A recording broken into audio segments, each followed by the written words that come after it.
राधे राधे मित्रों, मैं बहुत अच्छी हूँ। आशा करती हूँ मेरा YouTube परिवार भी बहुत अच्छा होगा। आज मैं आपको अपने चैनल के माध्यम से श्री वैष्णो देवी की कहानी सुनाने जा रही हूँ। कहानी आरंभ करने से पहले चैनल को सब्सक्राइब करें, वीडियो को लाइक करें और ज़्यादा से ज़्यादा शेयर करें। कटरा से लगभग 2 किलोमीटर की दूरी पर हंसावली नामक ग्राम है। कहा जाता है कि लगभग 700 वर्ष पूर्व माता के परम भक्त श्रीधर जी हुए हैं, जो इसी गांव के निवासी थे। वे नित्य नियम से कन्या पूजन करते थे। संतान न होने के कारण वह दुखी रहा करते थे। श्रीधर जी की सच्ची उपासना और दृढ़ विश्वास देखकर मां वैष्णो देवी को स्वयं एक दिन कन्या रूप धारण करके आना पड़ा। भक्त जी कन्या पूजन की तैयारी कर रहे थे। छोटी छोटी कन्याएं उपस्थित थीं। उन्हीं में जगन माता भी कन्या के रूप में आ गईं। नियम के अनुसार पांव धोकर भोजन परोसते समय श्रीधर जी की दृष्टि उस महादिव्य रूपी कन्या पर पड़ी। भक्त जी विस्मय में डूब गए, क्योंकि यह कन्या न थी और ना ही उनके गांव की प्रतीत होती थी।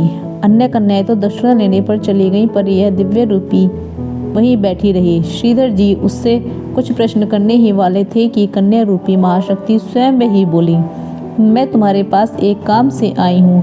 छोटी सी कन्या के मुंह से ऐसी विचित्र बात सुनकर भक्त जी बहुत हैरान हुए।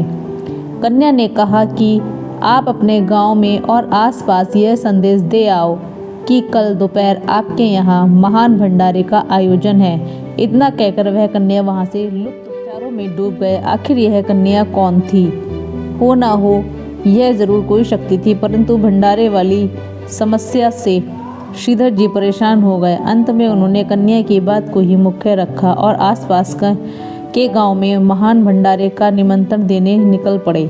श्रीधर जी भंडारे का संदेश एक गांव से दूसरे गांव जा रहे थे, तो मार्ग में साधु के एक दल को देखकर श्रीधर जी ने उन्हें प्रणाम किया और साथ ही उन्होंने होने वाले भंडारे में पधारने का निमंत्रण भी दिया। गोरखनाथ ने निमंत्रण भी दिया। गोरखनाथ ने भक्त जी से उनका नाम पूछा और मुस्कुराकर बोले, ब्राह्मण, तू मुझे भैरव और अन्य 360 चेलों को भोजन का निमंत्रण देने में भूल कर रहा है। हमें तो देवराज इंद्र भी भोजन न दे सके।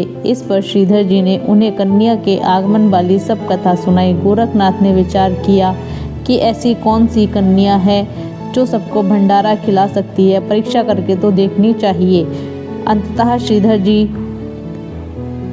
से कह दिया, हमें भोजन स्वीकार है, कल समय पर आ जाएंगे। उस दिन तो श्रीधर जी गांव-गांव घूमते थके हारे रात को आकर सो गए। प्रातः काल होते ही पंडित जी इस विचार में खो गए कि मुझ में तो इतने बड़े भंडारे की सामर्थ्य नहीं, परंतु प्रबंध कैसे हो। ना मालूम समय कब बीत गया और भीड़ एकत्रित होने लगी। उधर गोरखनाथ और भैरव भी अपने चेलों सहित आ गए। श्रीधर जी चिंता में बैठे थे कि अचानक ही दिव्य रूपी कन्या प्रकट हो गई और पंडित जी के सम्मुख आकर बोली, अब सब प्रबंध हो जाएगा, उठिए और जोगियों से कहिए कि कुटिया में चलकर भोजन करो। श्रीधर जी उत्साह से उठे और गुरुजी से भोजन के लिए कुटिया में पधारने को कहा, तो गुरुजी बोले, हम चेलों सहित इस कुटिया में नहीं आ सकते, क्योंकि स्थान बहुत छोटा है। इस पर श्रीधर जी बोले, गोरखनाथ, उस कन्या ने ऐसा ही कहा है। जिस समय योगी कुटिया में गए तो सबके सब आराम से बैठ गए, फिर भी जगह बची रही। बाहर भी सब लोग बैठे थे। कन्या ने जब अपने एक विचित्र पात से सबको भोजन देना आरंभ किया तो श्रीधर जी प्रसन्न हुए और बाकी सब हैरान। यह देखकर गोरखनाथ और भैरव ने परस्पर विचार किया कि यह कन्या अवश्य ही कोई शक्ति है। यह वास्तव में कौन है, इसका पता लगाना चाहिए। जिस समय कन्या सब भोजन परोसती हुई भैरवनाथ के पास पहुंची तो भैरव ने कहा, कन्या, तूने सबको उनकी इच्छा का भोजन दिया है, लेकिन मेरा मन कुछ और चाहता है। बोलो योगीराज, तुम्हें क्या चाहिए? कन्या का उत्तर था। भैरव ने देवी से मांस और मदिरा मांगी तो कन्या ने जोगी को आदेश के स्वर में कहा, यह एक ब्राह्मण के घर का भंडारा है, जो कुछ वैष्णव भंडारे में होता है वही मिलेगा। भैरव हट करने लगा, क्योंकि उसने तो कन्या की परीक्षा लेनी थी, लेकिन भैरवनाथ के मन की बात तो वैष्णो देवी पहले ही जान चुकी थी। ज्यों ही भैरव ने क्रोध को पकड़ना चाहा, वह कन्या रूपी महाशक्ति अंतर्ध्यान हो गई।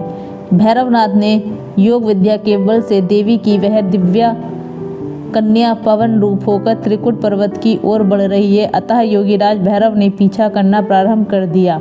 दर्शनी दरवाजा, बाणगंगा, चरण पादुका आदि स्थानों से होकर आदि कुमारी वाले स्थान पर पहुंचकर गर्भजून गुफा में देवी ने 9 महीने तक विश्राम किया। भैरव फिर भी खोज करता रहा। अंत में किस प्रकार सुंदर गुफा के समीप पहुंचकर देवी ने भैरव का वध किया।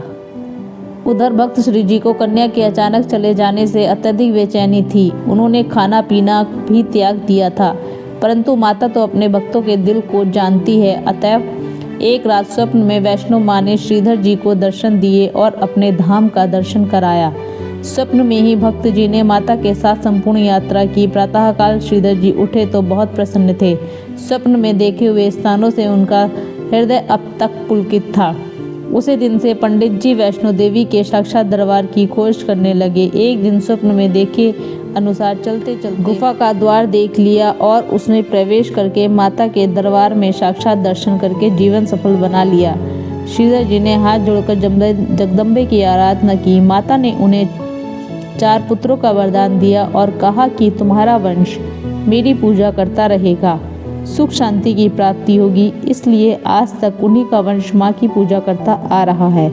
इसके बाद श्रीधर जी ने गुफा का प्रचार किया। भक्तों की मनोकामनाएं पूर्ण होती रहीं।